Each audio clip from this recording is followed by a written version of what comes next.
Assalamualaikum warahmatullahi wabarakatuh. Puji dan syukur kita panjatkan kehadirat Allah Subhanahu wa taala atas berkat dan rahmatnya.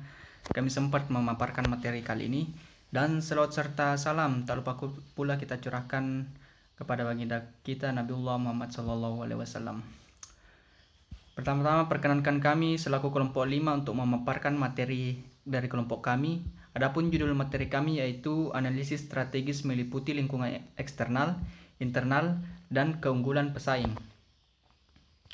Nah, adapun pembahasan materi kami yaitu ada analisis lingkungan eksternal, analisis lingkungan internal, analisis keunggulan bersaing, dan analisis rantai nilai.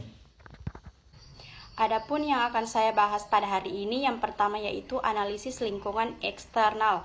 Kebanyakan perusahaan menghadapi lingkungan eksternal yang berkembang secara cepat, kompleks, dan global yang membuatnya semakin sulit diinterpretasikan. Adapun proses ini yang meliputi kegiatan yang pertama, scanning lingkungan, usaha untuk memantau, memahami, dan menelusuri berbagai kecenderungan dalam lingkungan organisasi disebut scanning lingkungan atau environmental scanning. Yang kedua yaitu pemantauan. Pada saat melakukan monitoring, para analisis mengamati perubahan lingkungan untuk melihat apakah sebenarnya suatu kecenderungan sedang berkembang. Hal ini untuk suksesnya sesuatu, monitoring adalah kemampuan untuk mendeteksi arti dari setiap kejadian lingkungan. Selanjutnya yang ketiga yaitu peramalan. Scanning dan monitoring berhubungan dengan apa yang terjadi dalam lingkungan umum pada suatu waktu tertentu. Yang keempat, menilai. Tujuan dari assessing adalah untuk menentukan saat dan pengaruh perubahan lingkungan serta kecenderungan dalam manajemen strategi suatu perusahaan. Adapun faktor-faktor lingkungan eksternal, yang pertama yaitu lingkungan umum. Lingkungan umum adalah lingkungan dalam lingkungan eksternal organisasi yang menyusun faktor memiliki ruang lingkup luas. Pada dasarnya berada di luar dan terlepas dari operasi perusahaan. Lingkungan ini hanya memiliki sedikit implikasi langsung bagi pengaturan organisasi. Yang kedua yaitu ekonomi. Keputusan para eksekutif hanya dapat efektif apabila turut memperhitungkan gejala-gejala perilaku kondisi ekonomi secara serius. Yang ketiga, faktor sosial. Faktor-faktor sosial yang mempengaruhi perusahaan mencakup keyakinan, nilai, sikap, opini yang berkembang, dan gaya hidup orang-orang di lingkungan tempat perusahaan beroperasi. Yang keempat, politik dan hukum. Keluhan-keluhan yang dilontarkan melalui berbagai seminar dan media sosial tentang adanya lembaga-lembaga publik dan non-profit yang kurang kompeten hampir tidak pernah berhenti. Bahkan para manajer dari organisasi itu biasanya dituntut untuk tetap terbuka dalam memberikan pelayanan kepada masyarakat. Yang kelima yaitu teknologi. Teknologi adalah yang banyak berpengaruh terhadap ketidakseimbangan organisasi. Selanjutnya yang keenam, faktor demografi. Hal penting yang harus diperhatikan perusahaan menyangkut faktor demografi, diantaranya ukuran populasi, struktur umur, distribusi geografi, percampuran etnis, dan distribusi pendapatan. Selanjutnya, lingkungan industri. Lingkungan industri adalah tingkatan dari lingkungan eksternal, organisasi yang menghasilkan komponen-komponen secara normal, memiliki implikasi yang relatif lebih operasionalisasi perusahaan.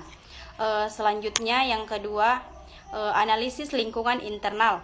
Analisis lingkungan internal lebih mengarah pada analisis internal perusahaan dalam menilai atau mengidentifikasi kekuatan dan kelemahan dari tiap-tiap divisi keuangan dan akuntansi, pemasaran, riset dan pengembangan, personalia, serta operasional, atau David 2006.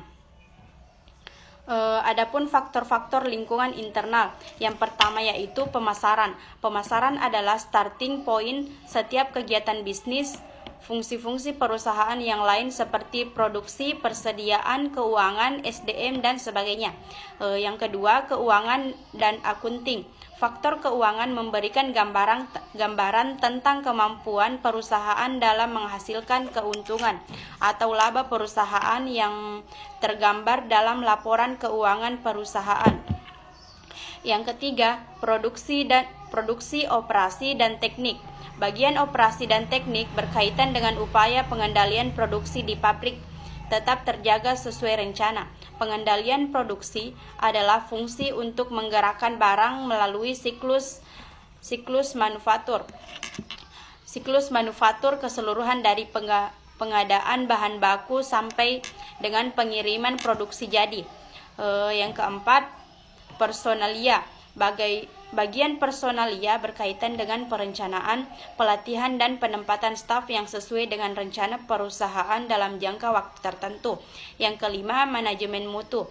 Manajemen mutu dilaksanakan dalam menjaga kualitas kerja dan produk sehingga tetap memenuhi standar yang diinginkan. Yang kelima, yang keenam, teknologi informasi.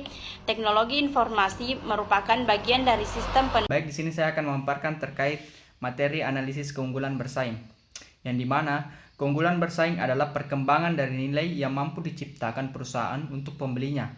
Keunggulan bersaing adalah suatu yang memungkinkan sebuah perusahaan memperoleh keuntungan yang lebih tinggi dibandingkan dengan rata-rata keunggulan yang diperoleh pesaing dalam industri. Keunggulan bersaing adalah jantung kinerja perusahaan dalam pasar bersaing. Keunggulan bersaing pada dasarnya tumbuh dari nilai atau manfaat yang dapat diciptakan perusahaan bagi para pembelinya. Bila perusahaan kemudian mampu menciptakan keunggulan melalui salah satu dari ketiga strategi generik tersebut, maka akan didapatkan keunggulan bersaing tersebut. Baik, selanjutnya analisis rantai nilai. Analisis rantai nilai adalah strategi yang digunakan untuk menganalisis aktivitas internal perusahaan. Tujuannya untuk mengenali kegiatan mana yang paling berharga kepada perusahaan dan mana yang dapat ditingkatkan untuk memberikan keunggulan kompetitif. Dengan kata lain, melihat ke dalam kegiatan internal. Analisis mengungkapkan di mana keuntungan atau kerugian kompetitif suatu perusahaan. Perusahaan yang bersaing melalui keunggulan diferensiasi akan mencoba untuk melakukan kegiatannya lebih baik daripada yang akan dilakukan pesaing. Jika bersaing melalui keunggulan biaya, maka perusahaan akan mencoba melakukan kegiatan internal dengan biaya lebih rendah daripada yang akan dilakukan pesaing. Ketika sebuah perusahaan mampu memproduksi barang dengan biaya lebih rendah daripada harga pasar atau untuk menyediakan produk unggulan, maka perusahaan dapat memperoleh laba. Sekian pemaparan dari materi kami. Lebih dan kurangnya mohon dimaafkan. Wassalamualaikum warahmatullahi wabarakatuh.